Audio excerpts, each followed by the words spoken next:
Naingat mat ang nakamonitor ti probinsyal a gobyerno ti Benguet iti epekto ti bagyo a Luis ken habagat. Iti datos ti PDRRMO upat a pamilya tinangisayangkat iti preemptive evacuation. Report idano ni Jezryl Khate Lapizar. Gapo iti mapaspasaran a panagtudo nga intuntunda ti panagdalapos ti bagyo a Luis ken habagat na suspende ti klase kadagiti pagadalan iti probinsya ti Benguet. Suspendido ti klase iti amin a level iti La Trinidad. Suspendido met ti klase manipod preschool aging ga senior high school iti munisipyo ti Bacon, Itogon, Kabayan, Tublay, Atok, Kapangan, Sablan, Kibungan, Tuba, Bukod, Mangkayan ken Bugyas. Sumagmamano a kalsada iti probinsya ti saan a madalanan gapu kadagiti narga ay adaga. Itay agsapa nang ipatungpal ti Benguet 1st District Engineering Office ken Barangay Lubas Disaster Risk Reduction Management iti clearing operation iti Lubas Ambyong Road gapu iti landslide. Ininspeksyon matlaeng ni Mayor Roderick Awingan ti kalsada. Temporaryo mat anay parekep kadagiti amin a motorista ti Cannon Road gapu iti agtultuloy a panagtudo amang ituntunda iti panagregaay ti daga ken panagtinag dagiti bato iti kalsada.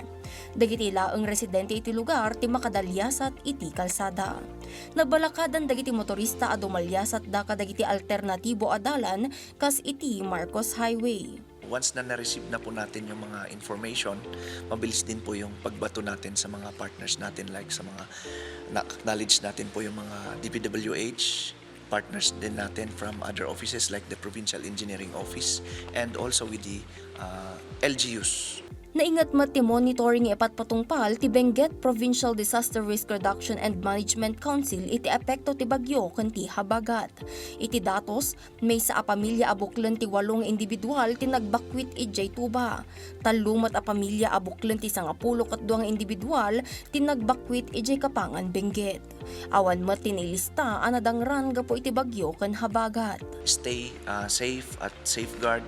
As to the preparedness naman po na ginawa ng province, yon still activated po ang EOC natin, blue alert status for continuous monitoring po ng ating AOR and nakapag-preposition na rin po yung mga other equipments for augmentation. Mapalpalagipan mat dagiti umili ti La Trinidad nga agannad kadagiti managbundaway kabayatan ti panagtutudo. Encouraging yung ating community ng La Trinidad na bago tayo matulog, i-secure natin yung ating mga kagamitan, yung ating mga bintana para hindi po tayo masalisihan ng mga kawatan dahil. Jezryl Khate Lapizar para iti Pagilian.